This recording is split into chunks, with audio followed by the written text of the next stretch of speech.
আমি আমি ওকে চিনি, আমি চিনি ওকে।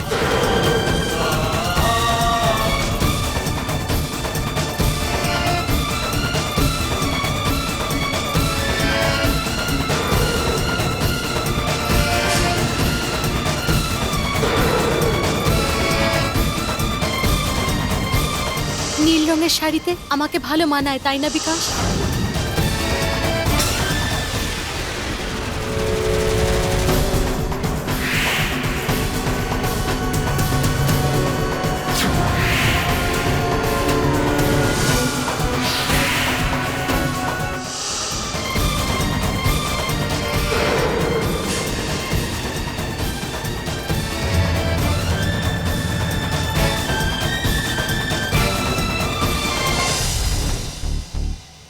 কেন কেন কিছু মনে পড়ছে না? কেউ ওই মেয়েটার, আমি ওকে কেন মেরেছি? কেন?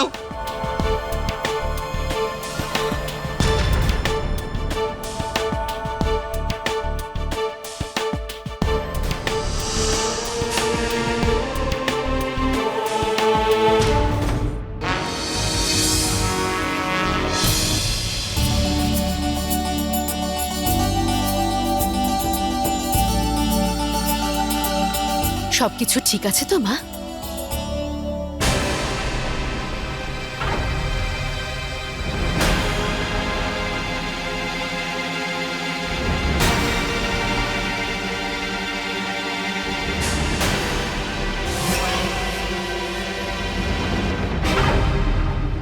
পারো, তোমার সঙ্গে আমার একটু কথা আছে। আচ্ছা বোন, বলে দাও তো তোমার দাদাকে আমার সাথে কথা না বলে কি থাকতে পারছে না? বারবার আমার সাথে কথা বলতে চলে আসছে।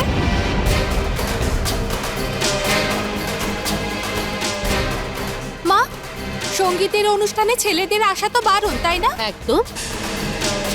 হ্যাঁ হ্যাঁ, বারণই এখন। কাদম্বরী, নিজের ছেলেকে বলে দাও যে বিয়ের পরে যেন নিজের বউয়ের সাথে দেখা করে। শুনলে তো দাদা সবাই কি বলছে?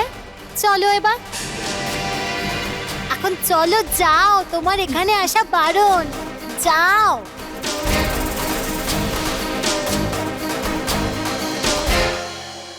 চলো এখন আমরা গান বাজনা শুরু করি, চলো গুড্ডি দিদি।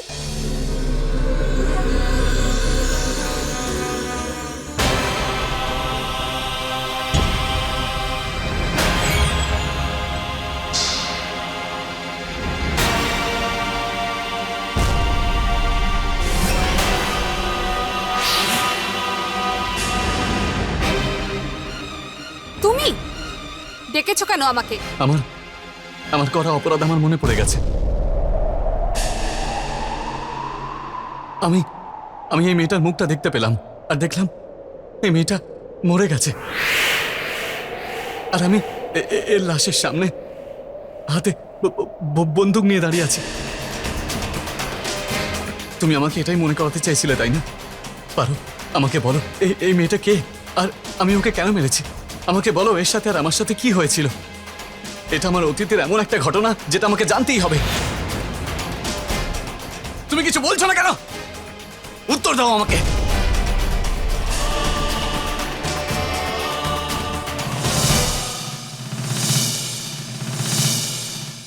উত্তর চাই, চাই উত্তর। তাহলে শোনো, ও আমার বোন ছিল।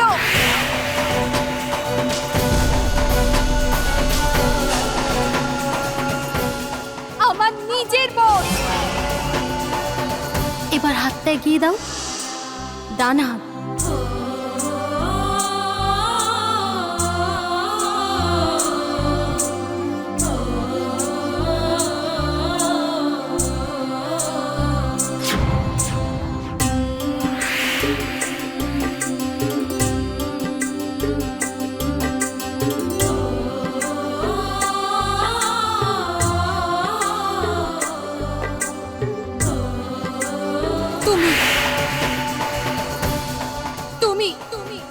তুমি ওকে গুলি করে মেরে ফেলেছো করণ। তুমি আমার বোনের খুনি, খুনি তুমি।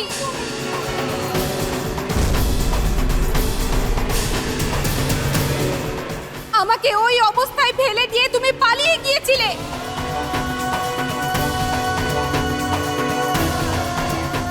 তোমার বোন? হ্যাঁ করণ, আমার বোন ছিল।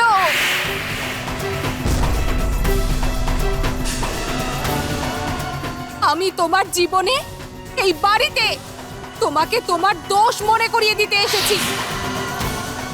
আজ আমার সেই উদ্দেশ্য পূরণ হয়েছে করণ প্রতাপ সিংহ।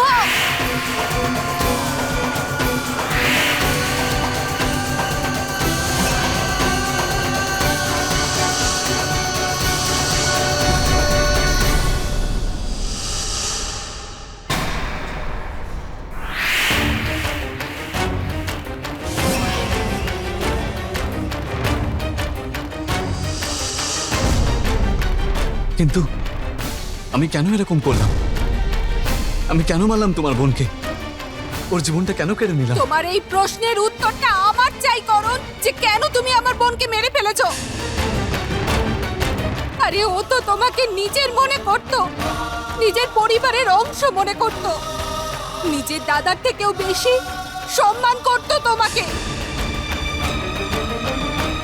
বলতো যে তোমার মতো দাদা পেয়ে ওর জীবনের খামতিটাও পূরণ হয়ে গিয়েছিল। ভগবান আমাকে তোমার মতন ভাই দিয়ে আমার জীবনের সব খামতি পূরণ করে দিয়েছে। আমাদের রক্তের সম্পর্ক নেই তো কি হয়েছে, মনের সম্পর্ক তো আছে। কিন্তু তুমি কি করলে ওর সাথে? দাদা দাদা করে পাগল হয়ে গিয়েছিল। কোথায় যাচ্ছ? আমাকে আমার অপরাধের শাস্তি দেবে না তুমি?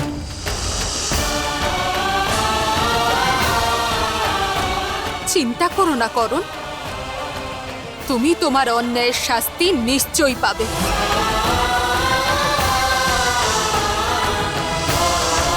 অনেক ঘুরেছি আমি তোমার জন্যে,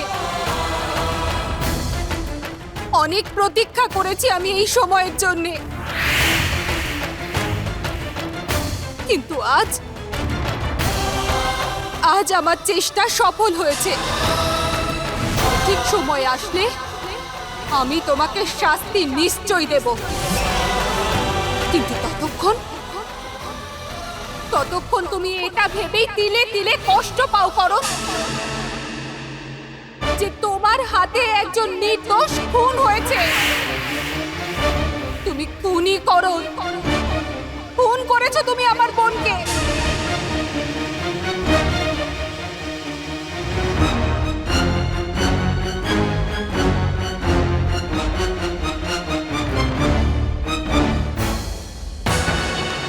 আমার বোনকে তুমি খুন করেছো, তোমার হাত এখনো রক্তে লাল হয়ে আছে।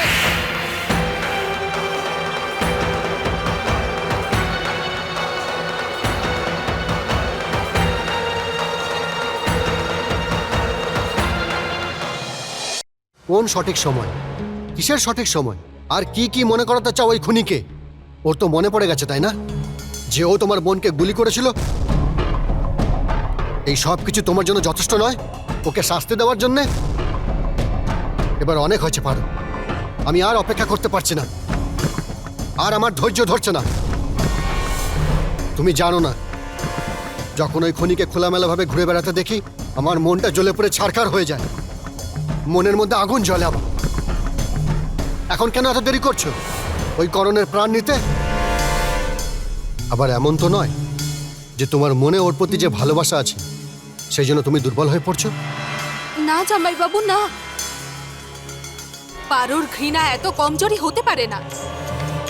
আমার মনে করণের জন্য যে ভালোবাসা ছিল সে তো কবেই ঘৃণার আগুনে পুড়ে ছাই হয়ে গেছে। দিদি চলে যাওয়ার পরে আপনি যে কষ্ট ভোগ করছেন সেটা আমি জানি, আমিও প্রত্যেক সময় সেই কষ্ট ভোগ করে এসেছি।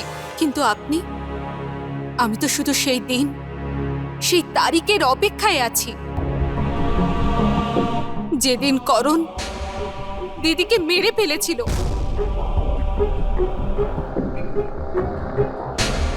আর সেই তারিখ আজ থেকে 2 দিন পরে। আর সেই দিনই আমার আর করণের বিয়ে। সেই দিনটাই আমি ঠিক করেছি বদলা নেওয়ার জন্য। যে আমার দিদিকে মেরে ফেলেছে তার জীবনের গল্প আমি চিরকালের জন্য শেষ করে দেব।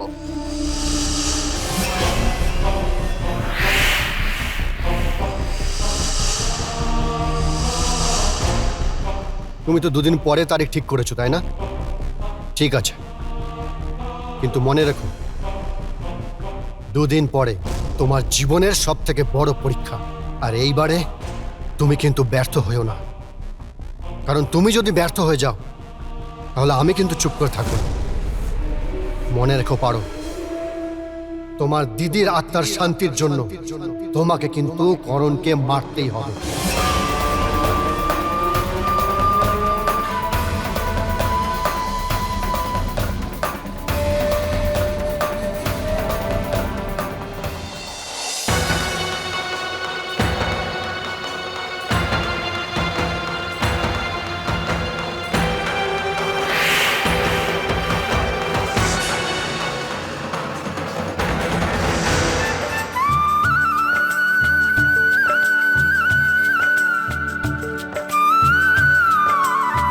দুধটা খেয়ে নাও, ওষুধ খেতে হবে তো, খাও।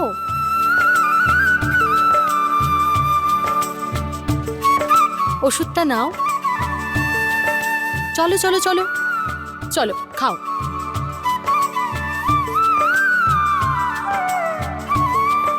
খুব ভালো।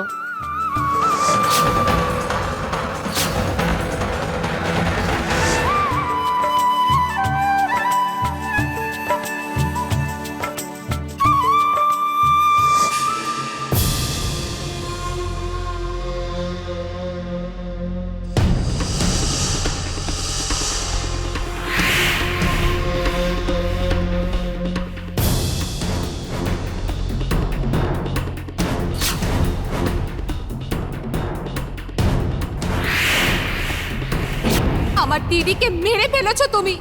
তুমি খুনি।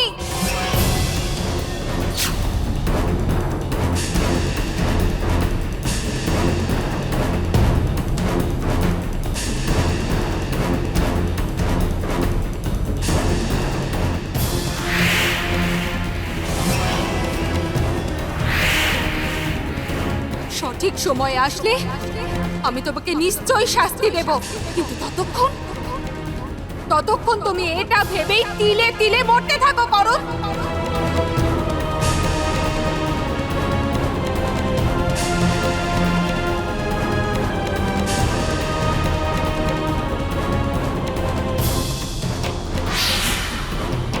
না, এটা আমার অপরাধের শাস্তি হতে পারে না।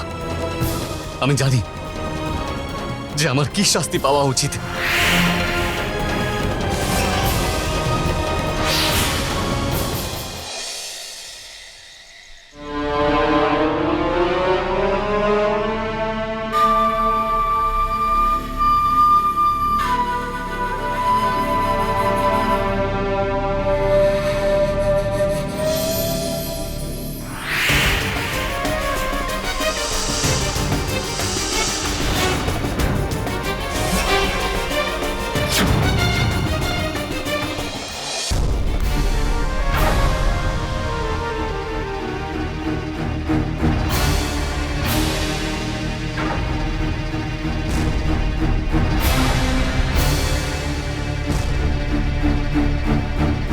কোথায় ছিলে তুমি? ওই আমি একটু বাইরে গিয়েছিলাম। বাইরের হাওয়া। দেখো, এটা ভেবো না যে আমি কিচ্ছু জানি না। আমি চুপ করে আছি তার একমাত্র কারণ এই কথাটা করণ আমাকে বলতে বারণ করেছে। না হলে আমি এতক্ষণে বাড়ির সবাইকে তোমার আসল রূপটা বলে দিতাম। তাহলে এবার বলো, এসব কি হচ্ছে আর কেন হচ্ছে? তুমি এই বাড়িতে আর করণের জীবনে আসলে কি উদ্দেশ্য নিয়ে এসেছো?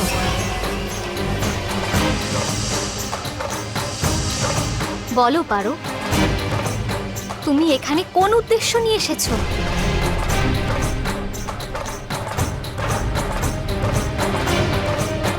তুমি এই সব প্রশ্নের উত্তর করণের কাছে কেন জানতে চাইছো না? ও আমার থেকেও ভালো উত্তর দিতে পারবে। এমনিতেও আমি খুব ক্লান্ত, আমার ঘুম পাচ্ছে। শুভরাত্রি।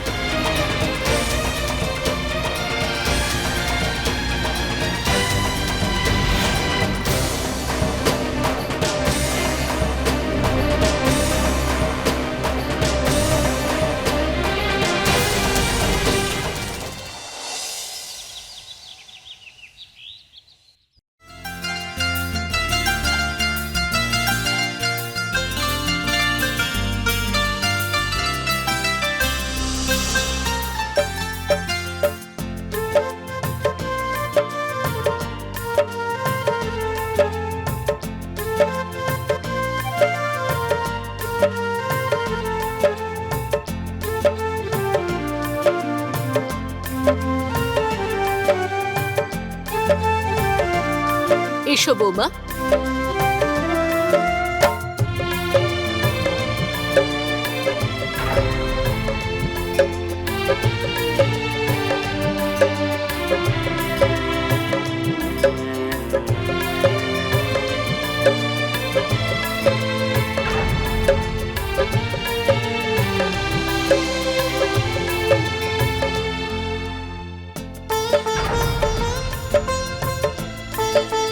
আরে কার্তিক বাবা, হ্যাঁ করণকেও একটু ডেকে দে না, ওরও তো গায়ে হলুদের অনুষ্ঠানটা করতে হবে। আচ্ছা।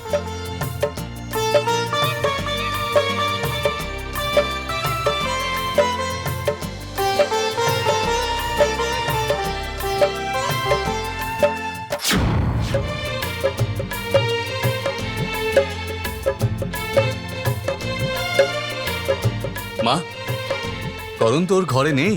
নিজের ঘরে নেই? কোথায় গেল? আরে এখানেই কোথাও আছে।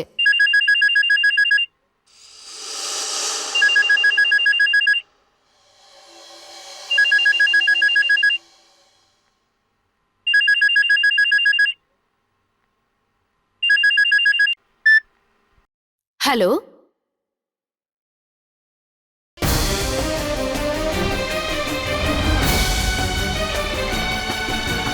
কি?